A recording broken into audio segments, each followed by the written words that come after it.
Olá, tudo bem com você? Eu sou Maria Clara Leite, este é o nosso programa chegando ao vivo na sua tela nesta segunda-feira com muito conteúdo bacana.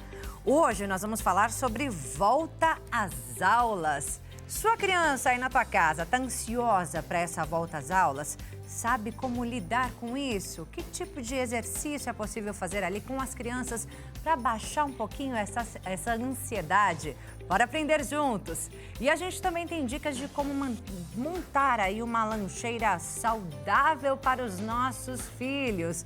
O nosso tema é nutrição das crianças. E claro, hoje, segunda-feira, é dia de Seu Direito aqui no nosso programa com o doutor Leonardo Girundi.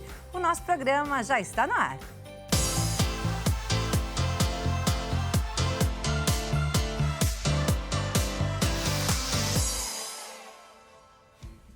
Seja muito bem-vindo ao nosso programa, uma ótima tarde para você. Muito obrigada pela sua companhia. Você também pode acompanhar o nosso programa lá no site hittv.com.br. Siga a gente nas redes sociais, a Hit, o nosso programa, e também a mim, Maria Clara Leite TV, lá no Instagram. E é claro que eu te convido a participar do nosso programa com as suas perguntas e sugestões, entrando em contato com a gente, enviando a sua mensagem lá no nosso WhatsApp, DDD 11, número 3337 5886. O número está aí na sua tela. Participe, nos ajude a fazer esse programa que é nosso. E a gente começa hoje falando sobre ansiedade na volta às aulas. Quem está aqui com a gente para falar sobre esse assunto é a Andresa Trigo, psicóloga e educadora parental, além de mãe, é claro. Claro. Bem-vinda, Andresa. Obrigada. É um prazer sempre estar aqui. Mais uma vez aqui com a gente, né? Isso aí. Muito obrigada pela sua presença aqui no nosso programa. Sempre bom ter você aqui com a gente, trazendo tantas informações importantes que ajudam tanto no nosso dia a dia, né? Hoje falando sobre esse assunto, ansiedade na volta às aulas. Quem não fica ansioso com uma novidade, né? Começo de ano, novos professores, novos colegas, né? Novos amigos e fora aquele novo conteúdo que é sempre desafiador. Não tem como não ter ansiedade nessa época. É bem difícil, né? Ainda mais desse início, as crianças têm um friozinho na barriga, querem começar a aula logo, outros têm algum receio, né, da mudança, daquele professor, é um professor que eu gosto, que eu já conheço, que eu não conheço, é um amigo que saiu da escola, muitas vezes a gente não considera isso, tem aquela aproximação com a criança e aí dá aquela ansiedade. Como é que vai ser minha vida sem o meu amigo na escola, né? Ou com novos amigos, ou não cair na mesma sala do amiguinho, que também tem isso. Eu quero tanto cair na mesma sala. Então, são motivos de muita ansiedade aí para as crianças. É o medo do desconhecido. Exato. É assim que funciona. São as coisas novas, né? Uma etapa, o ano também que muda, então o grau da escola, né? O que eu vou aprender, essa matéria, como é que vai ser a minha adaptação, como é que a gente vai fazer para se adaptar à nova escola, muitas vezes, né? Tem mudança de escola, de turma. Então, esse novo, ele realmente traz para as crianças aí uma ansiedade, né? Pra gente que é adulto também, né? Sim, com certeza. Todo mundo passa por isso, né? Em todas as fases da vida. Mas, Andresa, como é que os pais podem entender, perceber que essa criança está ansiosa? Quais são os sinais? Isso é ótimo, né? Primeiramente, eu acho que sempre tem que ter uma conversa, né? Porque às vezes a gente fica só no olhar, eu tô observando, tá tudo bem. Não. Os pais precisam criar um diálogo, de conversar mesmo com o filho. O que você está esperando dessa fase da escola, né? O que você acha que vai ter de legal nessa escola? O que você te preocupa nessa escola? Porque é só a gente perguntando para a criança que, de fato, a gente vai conseguir entender, né, qual é a dificuldade, o que essa criança tá ali. Às vezes são coisas reais, como a gente falou, né, um amiguinho que mudou de sala, ou uma escola nova, ou a presença de novos amigos também, parece que não, mas isso também é um impacto, porque daí chega uma turminha nova de alunos, e aí, como é que é essa interação? Então, o diálogo é sempre um abridor aí, né, de um canal para que essas crianças tenham muito sucesso, né, e consigam a gente acessar o que está preocupando eles, o que de fato, como é que a gente pode ajudar. Pode ter alteração de sono, alteração de apetite. Sim, todos esses sinais também vão indicando, né? Assim, quando a gente não consegue conversar, mas vê lá que a criança não dorme, tem muita dificuldade para dormir, né? Que a criança não está comendo, está preocupada, está tensa, está roendo a unha. Também são outros indicadores que a gente percebe que a criança não está bem, né? Que ela precisa de uma ajuda, de um apoio. Então, esses também são outros indicadores que os pais podem estar atentos. E pode acontecer em outros momentos aí do ano escolar, não só agora no começo do ano. Não somente no início, né? Porque no decorrer tem as provas, tem a matéria, também tem muitas vezes um amigo que sai, ou que, alguma troca, alguma mudança, às vezes na vida pessoal, né, da família, na questão familiar também, às vezes acontece alguma mudança. E isso impacta, obviamente, lá na ansiedade da criança, de como é que ela vai estar tranquila para chegar, aprender, entender o que o professor está falando. E é claro que é importante buscar ajuda de uma profissional como você, né? No caso, Andresa, se perceber que é um problema recorrente, né? Que não cessa ali com pequenos exercícios, né? Com pequenas atitudes. Exato.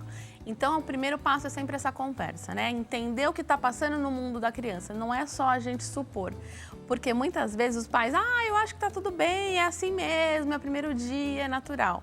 Não, dá espaço para essa criança falar. Essa já é uma ferramenta muito importante para que ela consiga também entender o que está passando ali na cabecinha dela. Qual que é o medo? Né? O medo de ficar sozinha no recreio, né? O medo de sofrer algum bullying, uma criança que já sofreu algum bullying. Então, tudo isso acaba, né, surgindo não só nesse início da volta às aulas, mas durante todo o ano. De que maneira a ansiedade atrapalha na educação? Olha, essa pergunta, eu falo que é a pergunta de milhões, né? Porque ela atrapalha em muito. Muitas vezes as mães acham que as crianças têm dificuldade, ela não vai bem na matemática, ela não vai bem no português. Gente, uma criança que não está bem, ela não consegue se concentrar para aprender. Então a cabecinha dela tá lá preocupada com o pai e com a mãe, ou que brigou com o irmão, ou que a amiga não tá dando atenção, né? Que ela vai ficar sozinha no intervalo. Então a cabeça dela não fica ali na sala de aula, a cabecinha dela tá sempre preocupada com alguma outra coisa que não o conteúdo escolar. E é isso que a gente não quer, né? Então, conversar com a criança e fazer com que ela consiga cada vez mais estar entendendo o que acontece com ela, facilita para que a gente possa tratar e aí, óbvio, buscar uma ajuda profissional, né? Existem casos em que uma medicação acaba sendo necessária? Sim, e eu digo que primeiramente a gente sempre vai tentar, né, um processo mais natural, porque a criança, ela tá ali contando, né, do jeitinho dela, mas ela tá falando através do sono, através da alimentação, através da irritabilidade. Quantas crianças ficam tão irritadas para acordar, não quer pôr o uniforme, enfim, não quer separar o material. São todos sinais que a gente não tem que entender só que é uma criança difícil. Ela tá dizendo que está difícil algo para ela. Então, a gente precisa olhar para isso e redirecionar para que tenha um acompanhamento psicológico, né? Para que um profissional consiga também ajudar essa mãe, que muitas vezes tem tantas tarefas, está tão atribulada, que a gente acaba falando, entendendo aquilo como um processo natural, né? E a ansiedade atrapalha muito. E em alguns casos, se a gente não cuida, é que vai precisar realmente de um medicamento para tirar da crise. Nós tivemos muito pós-pandemia a ansiedade de provas de adolescente, né? Então, o adolescente chegava na porta da escola, como ficou um tempão só fazendo online, prova online, em casa, tudo, quando chegava no dia de prova, não entrava na escola. Tivemos muitos casos, né, dessa nova adaptação, de chegar e ter que fazer uma prova presencial. Como é que é? O outro me julga? Então, é uma ansiedade que a gente precisa tratar, ajudar, para que não chega a precisar de uma medicação, mas se for o caso, o profissional vai poder avaliar e encaminhar para um médico, né, para que seja prescrito aí. É isso aí. Eu gostaria de elencar agora, né, alguns exercícios, assim, algumas dicas que você possa trazer para a gente, né, de como lidar com essa ansiedade na volta às aulas, o que os pais podem fazer para ajudar os pequenos. Você já falou da conversa, né? Conversar um pouquinho sobre essa expectativa de como será, né? O que ele espera desse novo ano escolar. Eu listei aqui também, né, um incentivo positivo, assim, né? Por exemplo, você chegar para a criança e falar assim, nossa, não vejo a hora de ver o novo conteúdo que o seu professor, com a sua professora nova, o seu professor novo vai te ensinar. Não vejo a hora de conhecer seus novos amigos. Os próprios pais falarem isso para a criança faz diferença? Faz muita diferença, né? Os pais participarem ativamente da vida dos filhos, né? Quando a gente fala dar um incentivo, é de fato mostrar aquele interesse genuíno de saber, e aí, como é que foi? Quem são seus amigos? Você fez amizades novas? A gente precisa ensinar as crianças que eles também vão estar num ambiente para acolher, né? Para estar aberto para isso. E estar participando, que legal, vou estar aqui, nossa, curtindo, quero saber tudo na volta. Isso também faz com que a criança se sinta mais tranquila para nesse retorno ela conseguir, de fato, contar, né? Saber que tem um apoio emocional ali do pai, da mãe, que eles estão curtindo a escola nova, o material, que é uma coisa que as crianças curtem muito. Né? Esse momento de montar a mochila, né? Colocar a etiqueta em tudo. Isso é bacana. É bacana, né? E sempre fazer com a criança, envolvê-la. Muitas vezes a mãe quer, eu quero essa porque eu acho ela mais bonita, né? Eu gosto mais desse tema. Não, envolvam as crianças para que elas participem, para que ela saiba também onde ela guarda o lápis, onde ela guarda a canetinha, a cola, onde vai ficar cada coisa ali na mochilinha dela, né? O material de higiene. Então, também quanto mais previsibilidade a gente der, quanto mais informações e participação da criança e nossa nesse processo, maior, né? Mais tranquila ela vai ficando? Mais tranquila ela vai ali, né? Já visualizando como é que vai ser a nova rotina nessa volta às aulas. E lembrar de boas memórias que ficaram no passado? E falar, poxa, lembra no passado, quando teve aquela festa das nações na sua escola, por exemplo, né? Sim. Esse ano vai ter de novo. Qual país será que você vai abordar? Né? Esse reforço das memórias também é bacana? As memórias são sempre boas, né? Pra gente não só reforçar do que já foi, mas daquilo que eles também superaram. Né? Porque tem memória que assim, nossa, filho, lembra que você achou que não ia conseguir a nota? Lembra que você achou que ia ficar ali na sala triste e você conseguiu? Né? Então, relembrar esses momentos onde a criança também se superou, onde a criança, olha, você teve dificuldade, mas você foi lá, persistiu, foi corajoso, dedicado, é essencial para que eles, né, se apropriem dessas emoções, dessas lembranças e falem, é verdade, eu consigo, mãe, eu sou capaz, eu vou, né, superar também os desafios que vão vir, porque a vida é isso, né? A gente não tem só um mar de rosas ali na escola, né? Embora como pai e mãe a gente está querendo sempre, né, que seja tudo mais tranquilo ali para os nossos filhos, que eles consigam, né, transitar muito bem, mas os desafios eles fazem parte, eles fortalecem também. Então é importante a gente contar para as crianças e também, Clara, uma coisa muito interessante é a gente contar dos nossos exemplos, né? Uhum. A mamãe, quando era criança, também teve uma dificuldade assim, a mamãe também tinha medo de ir na perua, né? A mamãe teve tal dificuldade. Contar as nossas histórias, eles adoram ouvir as nossas histórias. Porque eles ficam, nossa, então a minha mãe também já passou por isso, né? A minha mãe sabe do que eu tô falando, como que é. E conseguem ver na gente um apoio real, né? Real. Porque a gente já viveu aquilo que ele está vivendo. Já viveu. E isso aproxima muito, né? O diálogo, a conexão faz com que a criança fala, não, a minha mãe, quando ela era criança, ela sentiu o que eu tô sentindo. É isso aí. Outra coisa importante para nossa saúde mental como um todo, regular o sono. Nossa, essa é uma dica de ouro, né? É, né? Porque muitas vezes os pais adaptam a criança à sua rotina, né? Então, eu chego tarde e tal, eu não consigo. A gente precisa essencialmente priorizar, né, uma rotina, aqui vamos falar da rotina de sono, mas a rotina das crianças como um todo. Né? A criança precisa ter hora para dormir e hora para acordar. Não dá pra gente deixar isso muito em aberto na hora que der sono, na hora que eu acabar de fazer tudo que eu preciso fazer, porque o sono vai regular tudo, né? As nossas emoções, vai fazer aquele descanso realmente que a criança precisa. Então, para aprender direitinho, né? Para para aprender, para estar com o humor regulado, né? Para estar com a concentração, com o foco.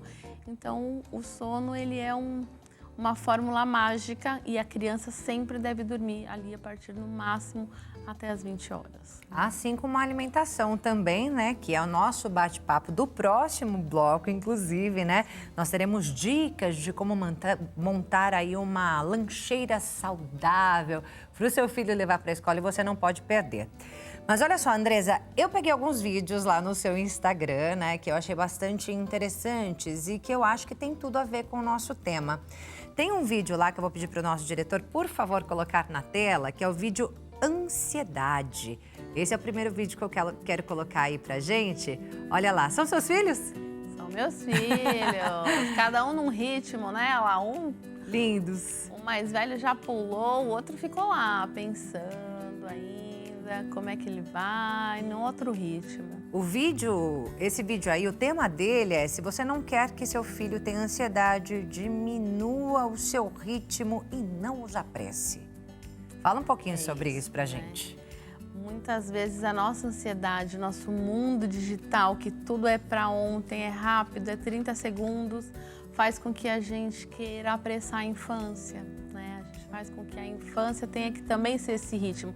A mãe e o pai acordam atrasado e aí a criança que tem que correr muito mais para conseguir dar conta de um atraso que foi lá dos pais.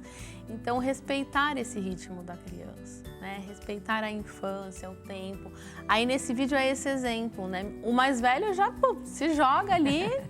Se a gente fica, vai, né? Para o segundo também, querendo com aquela pressa de que curta da mesma maneira, cada um tem um momento para se sentir seguro, né? Para pular, para saltar. Então, ali o outro leva mais um tempo, ele olha para mim algumas vezes, fala, será que eu vou, não vou? E isso é para a vida, né? Às vezes a gente compara também entre os irmãos. Nossa, seu irmão acordou e já está pronto e você não. Então, vamos respeitar que cada filho vai ter uma necessidade, vai levar um tempo para... Um precisa acordar mais cedo, de repente, porque leva mais tempo. Vamos respeitar esse ritmo, né? Entender para que ele perceba se ele quer realmente, se ele tem essa necessidade de ajustar alguma coisa na rotina, mas não que a gente fique tempo todo, né, acelerando, passando como se fosse um videozinho rápido, né? A infância, ela é curta, né, Clara? A gente vê que os nossos filhos voam ali e a gente precisa, de fato, ajudá-los, né, com esses momentos de calma, de entendimento, né, de cada ritmo, de cada funcionamento. Criando esse vínculo, esse afeto, né, criando memórias afetivas, né?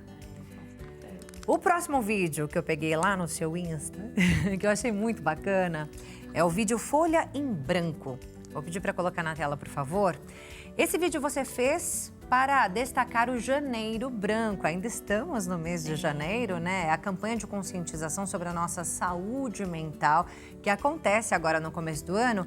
Mas eu achei bacana a gente trazer esse vídeo também, porque você diz ali que a Folha em Branco, ela é ali uma oportunidade para refletir sobre as nossas emoções, sobre recomeços. Não é isso? Exato. Eu acho que cabe muito para esse momento também, já que estamos falando de volta às aulas. Com certeza. Não é? A saúde mental, a gente fala que tem que cuidar de janeiro a janeiro, né? Por isso, nós já começamos o ano falando do Janeiro Branco, da importância de cuidar da saúde mental, de investir tempo e cuidados para isso.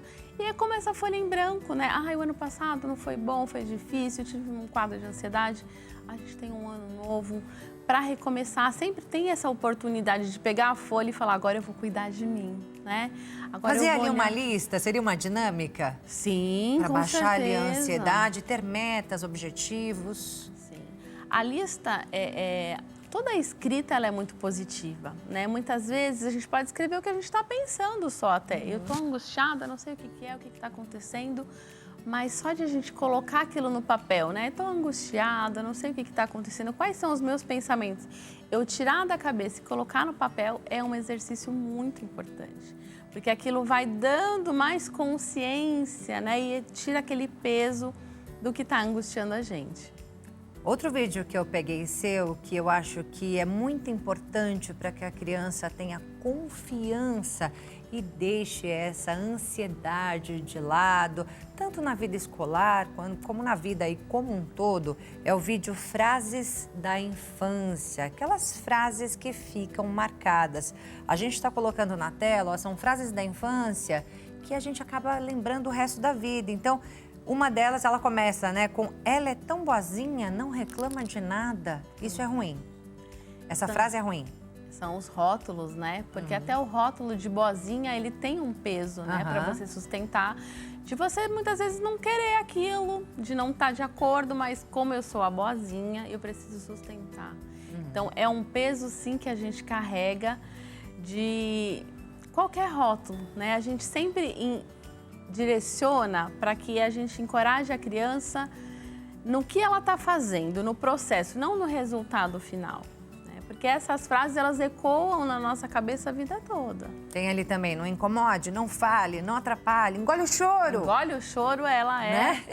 Ela é padrão, né? Quem não ouviu essa frase, não tem motivo para chorar, eu vou te dar um motivo de verdade para chorar.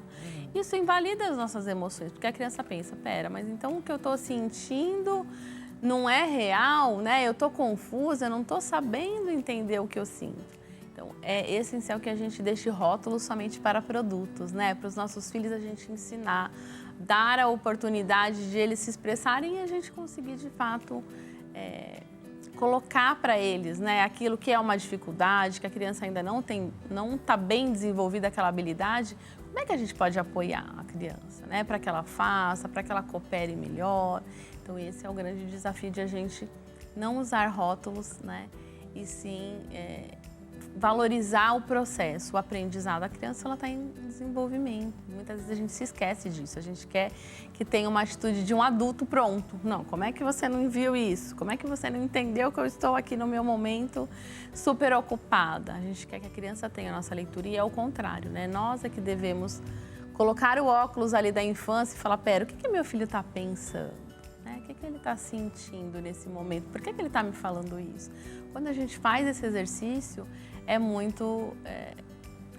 tira também de nós aquela camada tensa, né? De achar que já foi aquilo. Não, eu entendi. Ele está chateado por uma outra coisa, ele está imaginando que é isso. É ter mais empatia, né? Sim. Pelos nossos próprios filhos. Exatamente. E um último vídeo que eu vou pedir para colocar na tela, por favor, é o vídeo que fica na memória, né? Que eu acho que isso é muito importante. Eu gostei muito desse vídeo, que você fala aí que os nossos filhos vão se esquecer do tamanho do nosso salário, quão ocupados estávamos, quantas horas trabalhamos, o valor das coisas que compramos, mas vão lembrar como o fizemos se sentir, o tempo que dedicamos a eles, se cumprimos nossas palavras e se podiam contar conosco. Eu encerro com esse vídeo, pedindo para você comentar rapidamente para a gente. Sim, esse vídeo ele fala exatamente do quanto que as palavras, do quanto que a conexão emocional é que fica na memória da criança. Se a gente for pensar agora, o que eu lembro da minha infância? A gente não vai lembrar de quanto que meu pai ganhava, como que ele fazia, mas eu vou lembrar de uma coisa muito legal que ele me falou, né? E a gente vai se lembrar das coisas que foram ditas, daquilo que foi vivenciado ali, ó, né, nesse olho a olho. É isso aí. Vou deixar para vocês aqui o Instagram da Andresa, Mães de Trigo, @Mães de Trigo, e tem o site também, www.mãesdetrigo.com. Obrigada, Andresa, mais uma vez pela sua participação aqui no nosso programa e por tanta informação relevante, importante que você trouxe para a gente aplicar aí nesse começo de ano, mas ao longo do ano inteiro, para que os nossos filhos, as nossas crianças possam ter uma saúde mental melhor, né? Possam estar menos ansiosas. Com certeza. Obrigada, até a próxima. Eu que agradeço, até. E é isso aí, agora a gente vai a um breve intervalo, mas nós voltamos em instantes com muito mais aqui no nosso programa. Continue com a gente.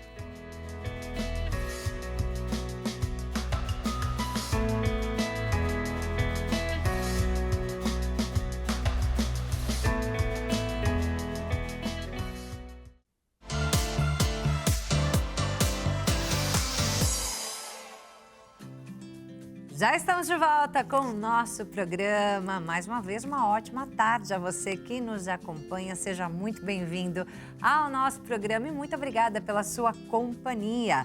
Hoje nós estamos falando de volta às aulas. Já tivemos dicas aí para baixar a ansiedade das crianças nesse período aí ao início das aulas, o início do ano escolar de 2025.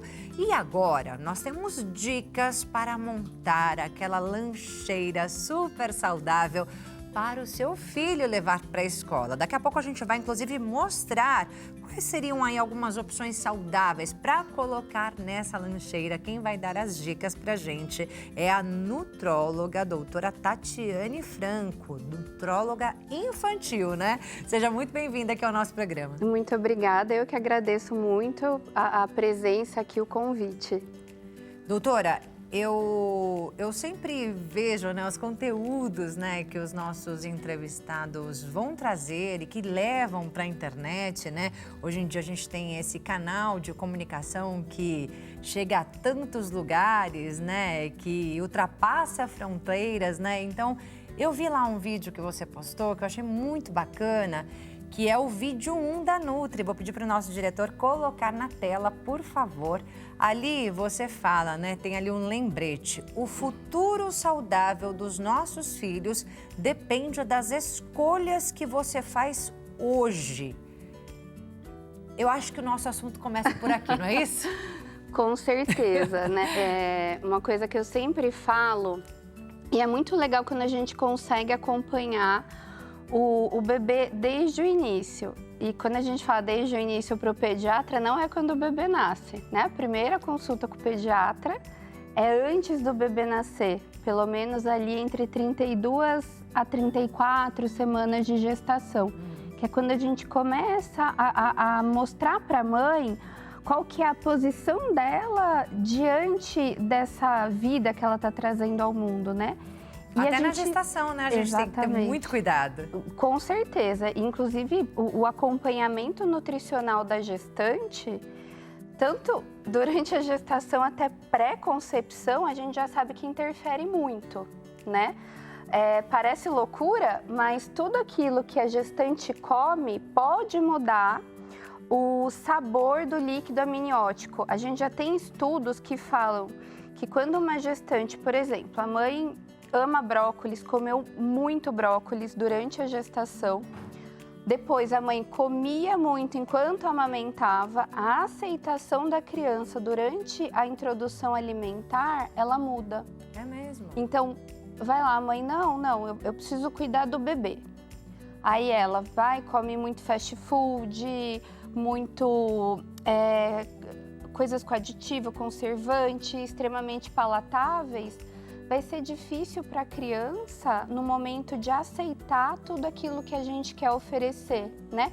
Que é justamente tudo aquilo que a gente faz, tudo aquilo que a gente mesmo cozinhou e tirando tudo que tem conservante, tudo, até mesmo sal, a gente orienta a não colocar. Então, se a mãe, desde o momento da gestação, já tem uma dieta equilibrada, com certeza vai ser mais fácil da aceitação do bebê durante a introdução alimentar.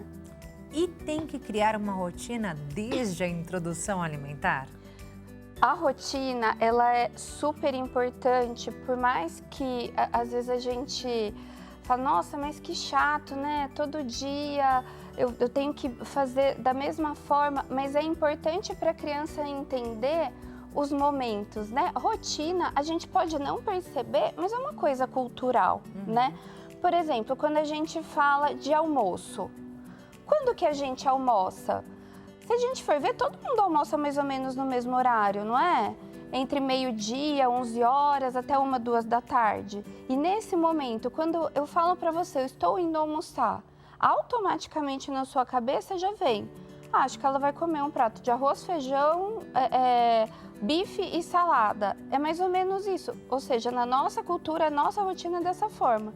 A criança, ela já tem que ser inserida nisso. Então, ela acorda, vai comer o pãozinho, o bolinho dela, vai almoçar mais ou menos no horário, e o ideal é que seja no horário com a família, tem o lanchinho da tarde, tem o jantar. Então a criança ela tem que entender os momentos, né? Nas pequenas coisas, né? Então, agora é o meu horário de brincar.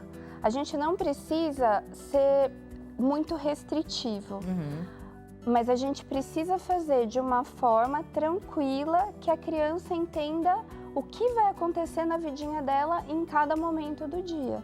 E aí, quando a gente fala de rotina, o sono também entra aí nessa listinha, né? Olha, ele entra e ele é extremamente importante, né?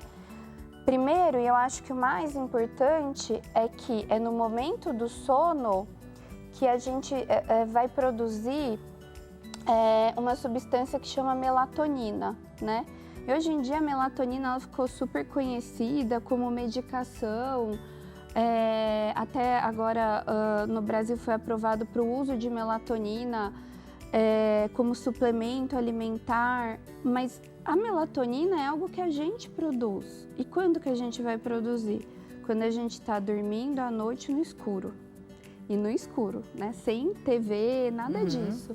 Então a gente fala muito sobre a higiene do sono, que é você ir para a cama num lugar tranquilo, o momento de ir para a cama. É importante que a criança, muitas vezes a gente fala para a criança ir ficando mais tranquila, o banho pré-sono, até mesmo você fazer uma massagem, o momento dela entender que agora é o momento de colocar o pijama e toda essa higiene do sono. O ideal é que a criança não tenha uma TV no quarto, né? E a alimentação também mais pesada, bem cedo. Então, pois é, tentar adiantar esse jantar da criança, né? Ah, mas ela quer comer alguma coisinha antes de ir para a cama? Tudo bem, mas que seja algo leve, né? Porque até isso pode ir atrapalhando o sono da criança e com certeza, uma criança que não dorme bem vai ser uma criança mais agitada, uma criança mais ansiosa, uma criança que talvez o dia dela não seja tão produtivo, inclusive com a gente, né? Quanto deveria ser. Leite antes de dormir, é um problema ou não? Olha, tudo depende de que fase essa criança tá. Quando a gente fala do primeiro ano de vida, principalmente, então a criança até os 6 meses, aleitamento materno em livre demanda, então a hora que chorou, o que eu vou fazer?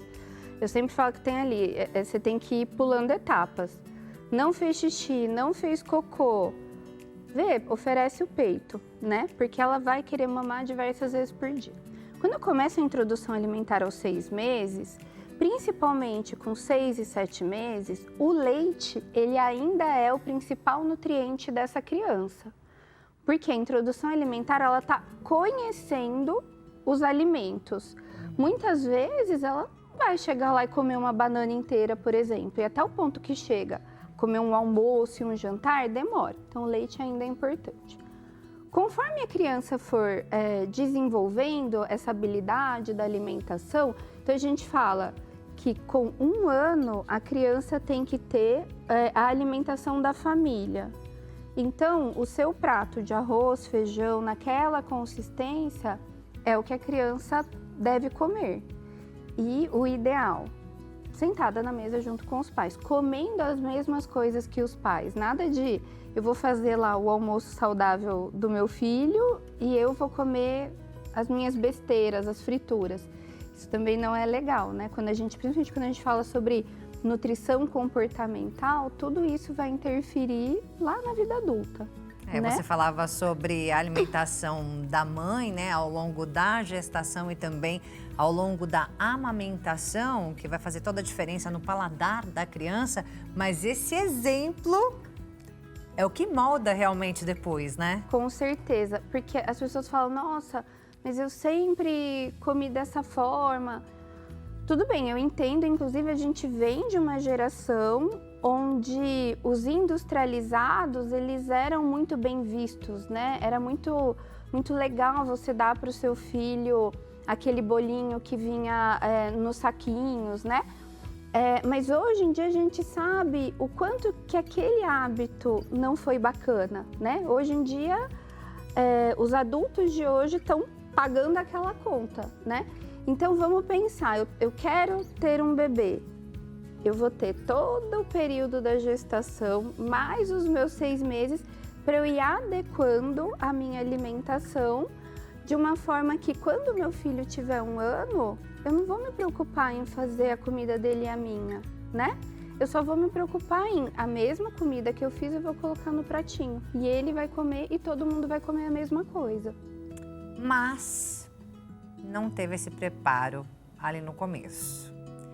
É possível mudar mais para frente? É possível que a criança venha a gostar de legumes, frutas, né, dos alimentos da terra mais tarde? Eu vi um vídeo seu, vou pedir para o nosso diretor colocar no ar, é o vídeo Como Introduzir Legumes na Alimentação. Vou pedir para você já dar essas dicas para a gente agora, para essa criança que não foi treinada ali desde bebezinha na introdução alimentar, ou até foi treinada, mas depois ela mudou ali os hábitos alimentares, talvez pelos exemplos também, né, que seguiu ali dentro de casa, ou com os priminhos, ou na escola, né, e mudou ali o paladar. Como é que a gente introduz ou reintroduz esses legumes e frutas? Olha, essa questão que você falou, a criança gostava e não gosta mais, isso é muito comum. A gente sabe que por volta dos 2 anos, a criança passa por um período mesmo de, às vezes, eu não quero... Na verdade, é um período de eu quero fazer as minhas próprias escolhas, né? Então, eu sempre comi essa abobrinha, agora eu não quero mais. E o ideal, primeiro, você sempre continuar oferecendo, né? E o continuar oferecendo também não pode ser algo imposto. Então, por exemplo, se na sua família tem-se o hábito da abobrinha, toda noite ou todo dia você vai montar a mesa, todo mundo vai sentar à mesa, todos vão comer a abobrinha, falar o quanto que a abobrinha é gostosa. Você pode, inclusive, colocar no prato do seu filho, mas sem forçar, tá? E aí, quais as outras formas? Você mudar a apresentação. Então, hoje eu fiz uma abobrinha refogada. Amanhã eu vou fazer uma salada de abobrinha, vou fazer um muffin, vou fazer uma crepioca, um omelete. Tentar mostrar para a criança as diversas formas da criança ingerir esse alimento. E outra coisa que dá muito certo é você fazer a criança se empoderar da alimentação dela. Então, ela vai com você até a cozinha e ela te ajuda a preparar esses alimentos. A gente tem até o vídeo aí, Cozinhando com o Bebê, pra gente ilustrar o que você vai falar agora. Isso eu acho muito legal, porque quando você coloca a criança e assim, você fala, eu vou levar o meu filho pro fogão? Não, você vai ajudar, vou fazer uma salada. Seu filho pode lavar o alface, você pode ensinar como que eu tiro, como que eu preparo aquela água. E agora eu vou colocar ali no recipiente, ele pode rasgar as folhas do alface. Você vai fazer um bolo, ele pode quebrar os ovos, pode bater com um garfinho. Então, aquele bolo, aquela salada, eles ganham um outro significado, o significado de fui eu que preparei, né? Então, eu quero que você coma aquilo que eu fiz, mas se eu quero que você coma, eu também vou comer, para você ver o quanto tá gostoso. Ajuda muito essa técnica. E ainda cria memórias afetivas. Com certeza, né? A gente gostoso, é o momento que você tem ali com o seu filho. Unir, né? Os pais, junto com os filhos, num momento divertido, que é o momento da cozinha. E por falar em divertido, dá para tornar os pratos saudáveis em pratos divertidos, né? Vou pedir para colocar o vídeo aí, pratos saudáveis e divertidos. Sim, isso é bem legal.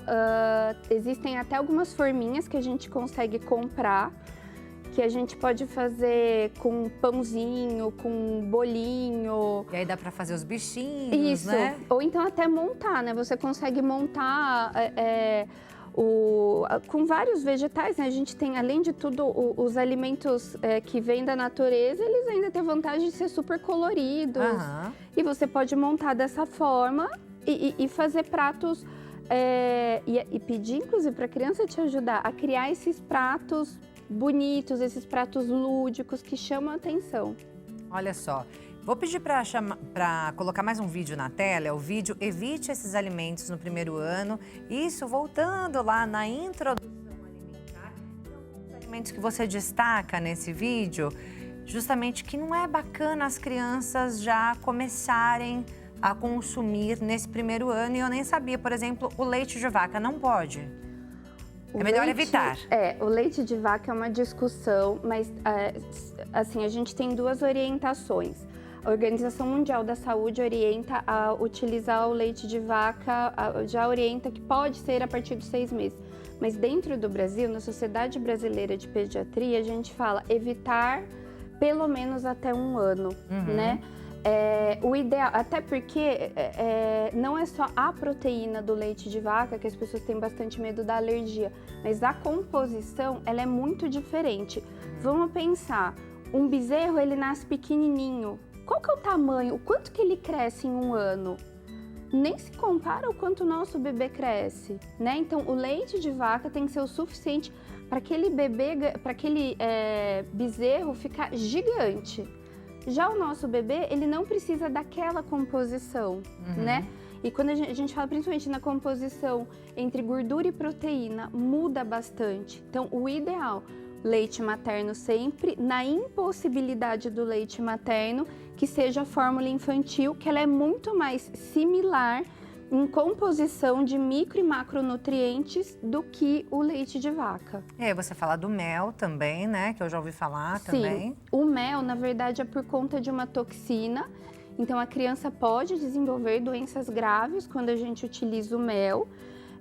Então, dependendo da referência bibliográfica, fala a partir de 1 ano, algumas falam para esperar até 18 meses.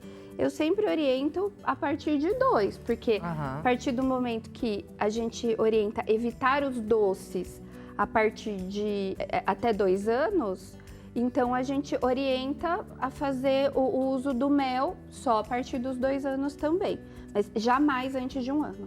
E aí você fala justamente da questão do doce, né? Que é para evitar o doce, o açúcar, com certeza, né? Todos os alimentos com açúcar, assim como o sal, que você já citou aqui, os alimentos temperados e aqueles alimentos que trazem risco de engasgo.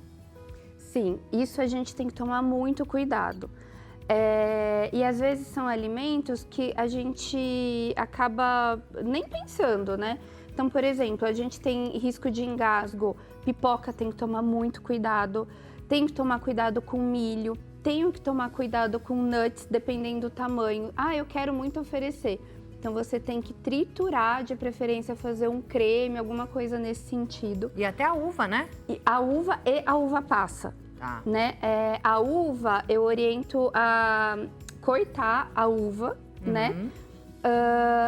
E a uva passa, ela é bem pequenininha, ela é mais seca, então também tem um grande risco de engasgo. Tem que tomar bastante cuidado. Tá certo. Bem, nós estamos aqui com a Tatiane Franco, que é nutróloga infantil. Ela daqui trazendo informações aí super importantes pra gente sobre nutrição das nossas crianças. E no próximo bloco, ela vai nos ensinar a montar lancheiras saudáveis nessa volta às aulas. Nós vamos agora a um breve intervalo e já já nós voltamos com tudo isso aqui no nosso programa. Não sai daí não.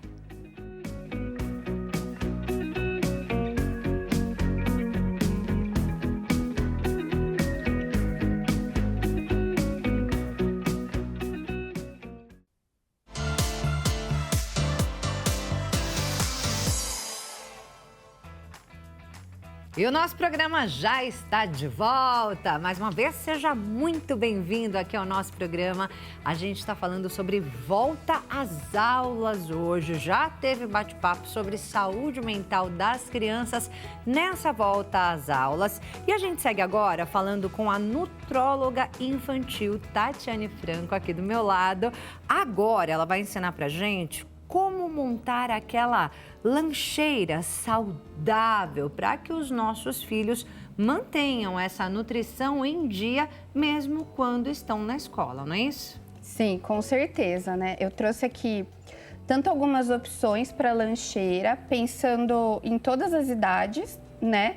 E coisas que a gente pode ter fácil em casa, como que a gente pode preparar e até mesmo alguns que a gente pode armazenar e algumas coisinhas aqui para a gente facilitar na hora de ter essa lancheira e a gente garantir que esse alimento chegue mais fresco para a criança, né? Não só para criança, mas para a gente também, né? Para a gente também a gente Para a pode... gente que passa o dia todo aí fora de casa, né? Trabalhando.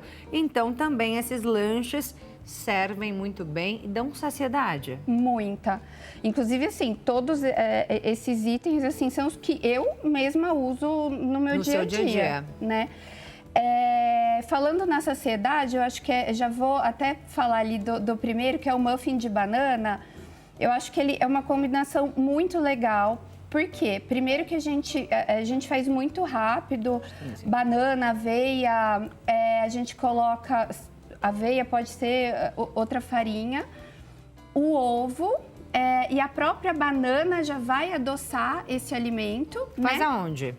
No forno, no micro-ondas? Eu gosto de fazer no forno, né? A receitinha original é para fazer na air fryer. Eu acho super prática, mas bolinho eu acho que combina mais com forno, né? Tá. Eu tenho aquelas forminhas de cupcake. Então, a aveia, ela já traz bastante saciedade. Aquelas crianças um pouco mais constipadas, a gente consegue melhorar essa questão... A função intestinal, né? Com a aveia.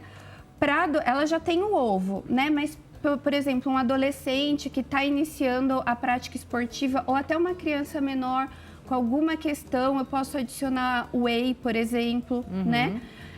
Então, ali eu já tenho fibra, já tenho proteína. A cenourinha... É um docinho gostoso. Eu acho maravilhoso. A gente consegue congelar ele individualmente e depois aquecer no micro-ondas. Ele também fica muito bom. Ótimo. A cenourinha, tanto cenoura quanto o pepino, eu acho legal. Primeiro, em geral, as crianças aceitam bem a cenoura. Ela é docinha, ela é crocante, né? Você pode colocar em potinhos. Ela também tem bastante fibra. Então é bacana, assim, dá para conservar cortadinha assim na geladeira? Sim, eu coloco em potinhos. Tem até alguns mercados que já vendem assim, quantos picadinhas. Dias? Olha, eu não deixo mais do que 2, 3 dias, porque passou disso, ela começa a ficar... Molenga. Não, ela não fica molenga, mas ela fica pálida, a cor dela muda, né? O valor nutricional provavelmente também, né? Sempre que eu pico um alimento... O ideal é que a gente coma na hora. A história do suco de laranja. Vou fazer um suco para tomar amanhã. Pode tomar, mas a vitamina C não é a mesma, né? A cenourinha é a mesma coisa. Falando da banana e da aveia e falando também aqui da cenoura, quais são os benefícios para a educação? Quando a gente fala de memória, de foco, enfim. Quando a gente fala, primeiro, ali na cenoura, a gente tem todos esses alimentos, né? A gente tem toda a questão das vitaminas. O que são vitaminas? Elas são carreadoras das funções enzimáticas do nosso corpo. Então, é super importante, na consulta, eu tenho que ver tudo que a criança come para ver tudo o que eu vou ter que suplementar ou não, né? A cenoura, a gente tem uma série de vitaminas, inclusive, além das fibras. Mas uma coisa bacana no muffin, quando eu preciso suplementar, por exemplo, ômega 3. Eu consigo, através de óleos, colocar ali no preparo desse muffin, né? A cenourinha, além das próprias vitaminas que ela é rica, eu também posso adicionar no próprio, ou no lanchinho da criança mesmo, um molho, alguma coisa assim, eu posso levar... Até tinha um frasquinho de molho que a gente pode colocar.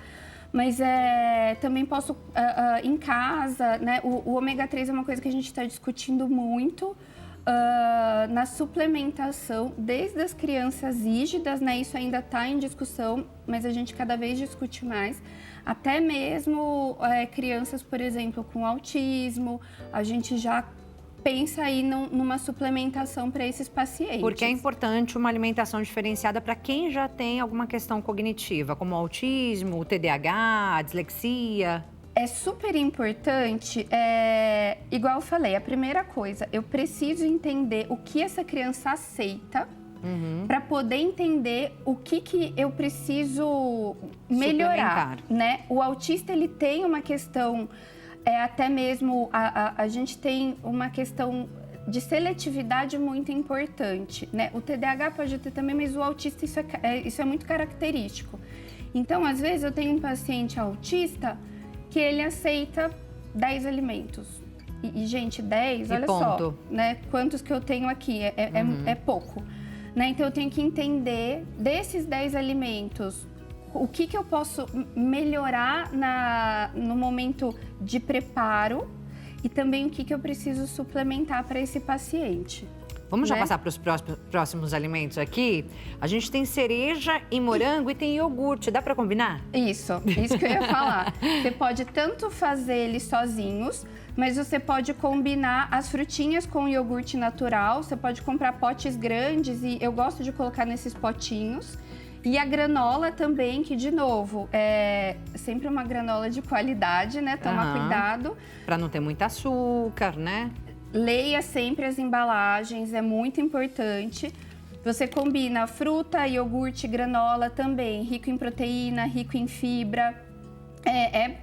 Uma alimentação completa, né? Com muita vitamina, principalmente porque eu tô dando ali as frutas, né?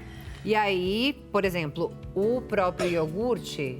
É meio complicado levar na lancheira, né? Pode estragar, mas aí você trouxe ali umas possibilidades de gelo para conservar. Eu adoro, você vê que eu tenho todos os tamanhos, né? Então, a gente tem eles são como se fossem travesseirinhos, eles se moldam nas lancheirinhas. Esses eu gosto porque às vezes você pode colocar entre os alimentos.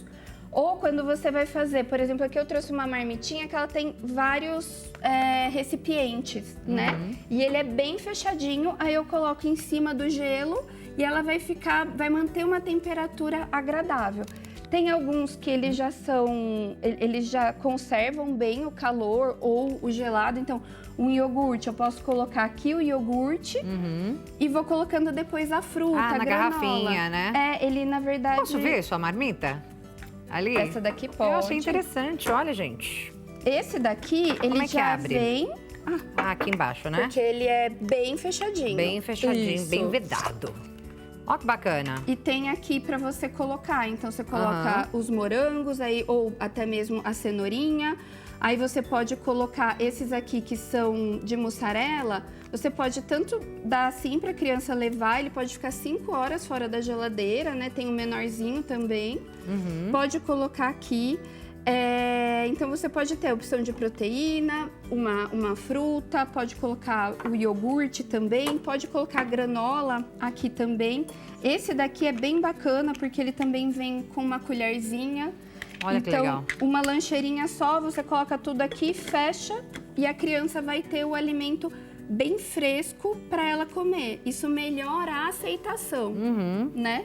Do que se eu der uma cereja quente para a criança.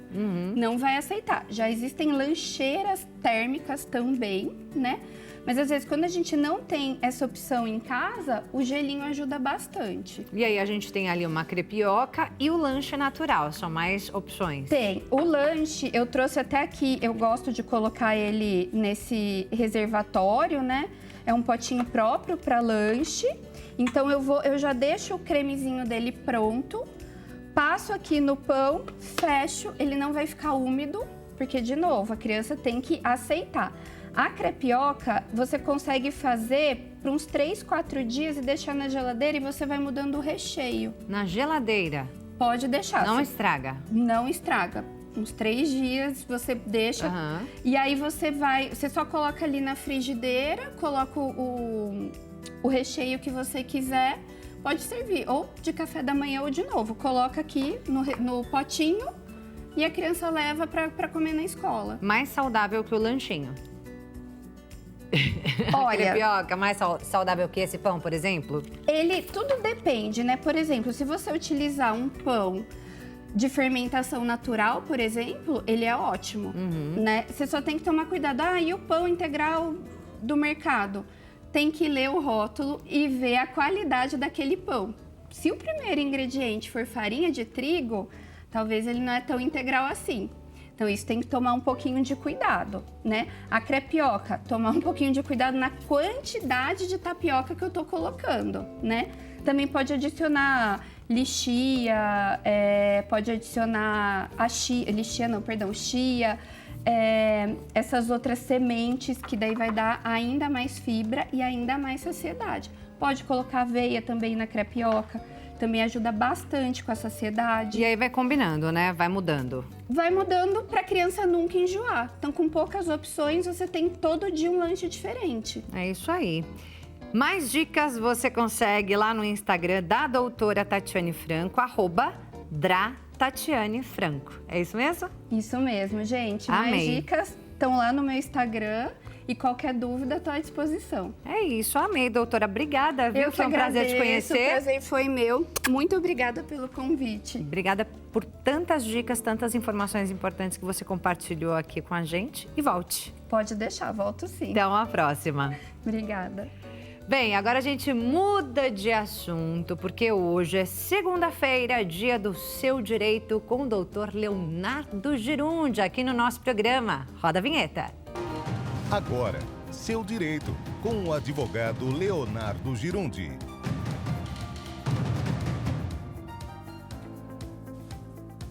Doutor Leonardo Girundi, seja muito bem-vindo ao nosso programa. Boa tarde. Ótima tarde, muito bom começar a semana aqui. Privilégio estar aqui mais uma vez. Feliz ano novo, né? É o primeiro programa nosso ao vivo esse ano, então feliz ano novo para todo mundo aí, privilégio. É isso aí, feliz ano novo, doutor. Que seja um 2025 abençoado na sua vida, viu? Amém. Bem, estamos em janeiro, né, doutor?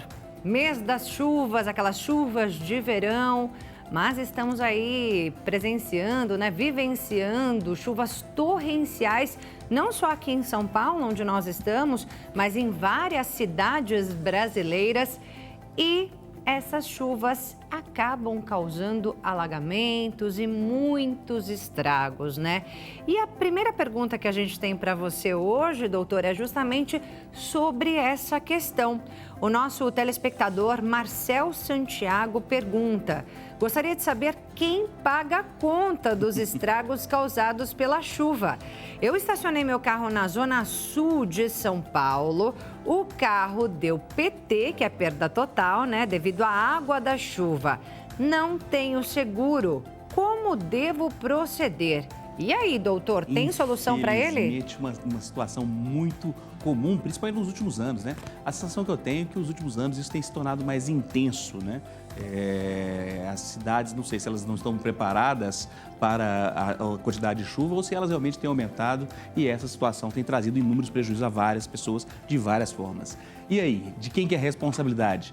Nós chamamos isso de fenômenos da natureza, e normalmente os fenômenos da natureza não são cobertos nem mesmo pelas seguradoras, normalmente. A grande parte dos seguros que fazemos, inclusive de casa, de carro, é bom você conhecer a apólice que está ali no contrato da sua seguradora, mas é comum que lá nessa apólice fala que os fenômenos da natureza não são cobertos pelo seguro. Existe também o seguro específico, que você coloca também essa garantia ou essa cobertura. Então pode ter lá no seguro do seu veículo uma cobertura específica, você vai pagar um pouco mais, mas vai ter cobertura também para em casos de fenômenos da natureza. E também a prefeitura ou os municípios só seriam responsáveis, ou o Estado ou a União, quando for demonstrado um erro ou alguma atividade que gerou ali a responsabilidade do efeito da situação. O que é isso?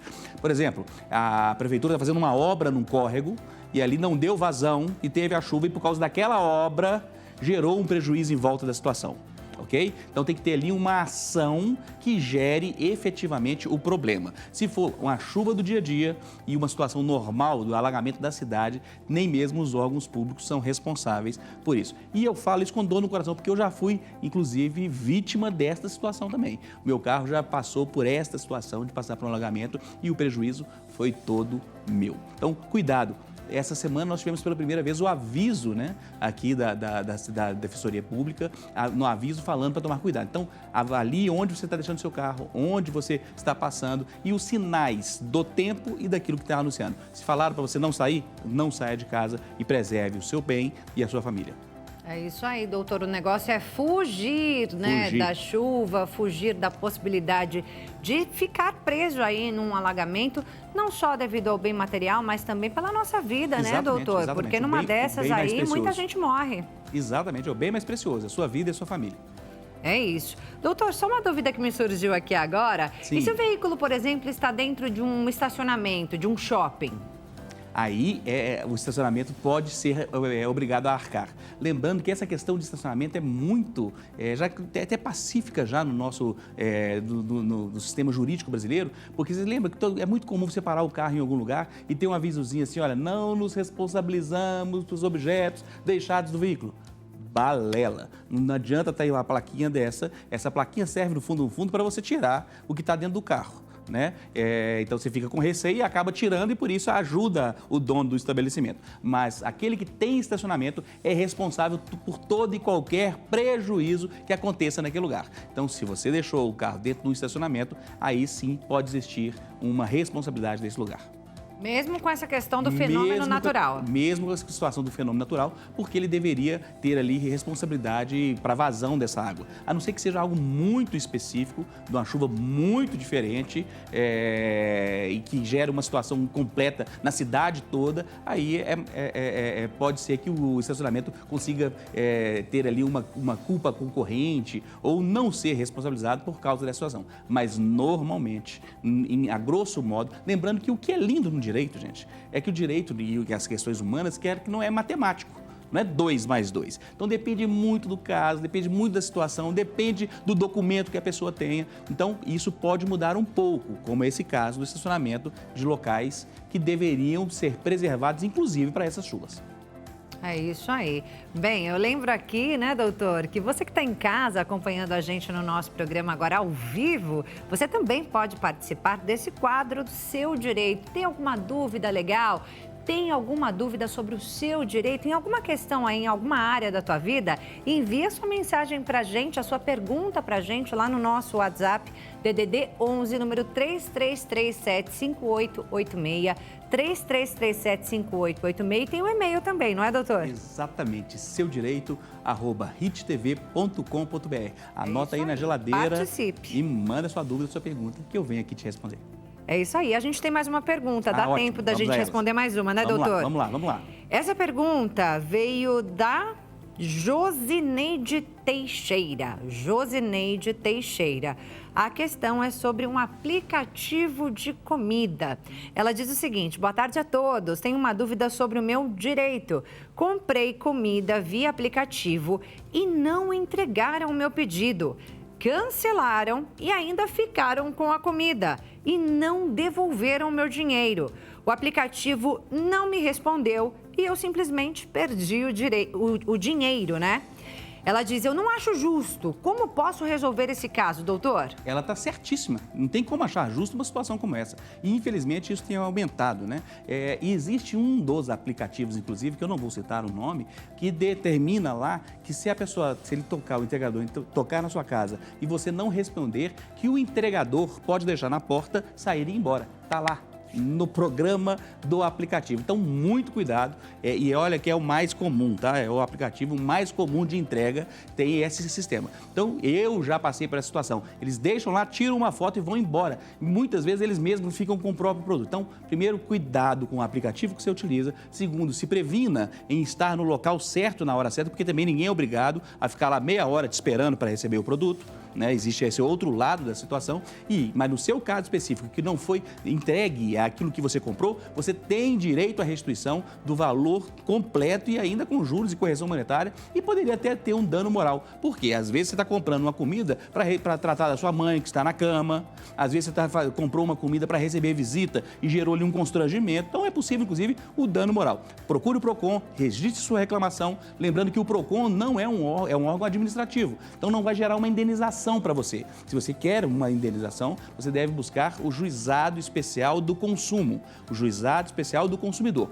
Vai lá, você não precisa de advogado, até 20 salários mínimos, você não precisa de advogado, e qualquer ação até 40 salários mínimos, você pode procurar o juizado. Juizado era o que nós chamávamos antigamente de pequenas causas. Então você pode ir lá, você chega lá, tem um departamento que nós chamamos de atermação. Você chega lá e conta seu caso, alguém coloca no papel, aterma, coloca no papel e o seu processo vai para o juiz e você vai ser julgado e você vai receber o seu dinheiro de volta. Doutor, só para concluir, essas dicas que você deu agora sobre o aplicativo de comida, vale para qualquer tipo de aplicativo de entrega, né? Qualquer tipo de aplicativo de entrega. Você contratou um serviço, ele tem que ser executado, independente do serviço. Você contratou para que alguma coisa fosse levada a algum outro lugar. Aquilo tem que ser levado. Você pagou por isso. Nesse caso aí, você muitas vezes contratou 2 serviços, né? Porque você comprou um alimento, então você pagou pelo alimento e que perdeu e ainda pagou pelo transporte. Né? Normalmente você paga pelos 2 serviços. Então, as duas coisas são válidas para qualquer tipo de serviço. Contratou o serviço, cuide, documente. Eu gosto, sabe, de fazer o quê, gente? Tirar print da tela.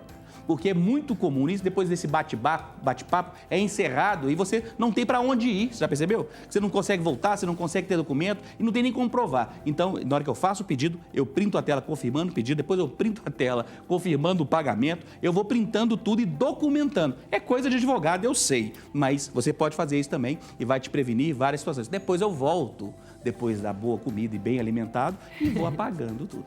É isso aí, mas é importante se munir aí dessas provas, né? Para que caso aconteça alguma coisa, a pessoa tenha como recorrer ao seu direito. Exatamente. Doutor, muito obrigada pela sua participação aqui no nosso programa mais uma vez, com o quadro Seu Direito, que ajuda tanta gente com tantas questões, tantas dúvidas. Te vejo na próxima segunda. Será um grande prazer, estarei aqui. E aproveite e passa lá, gente, no meu Instagram, @LeonardoGirunde, e manda um abraço pra gente lá. Até mais, tudo de bom e uma ótima semana. Que seja um ano abençoado, que a sua família usufrua da bênção de Deus sobre você.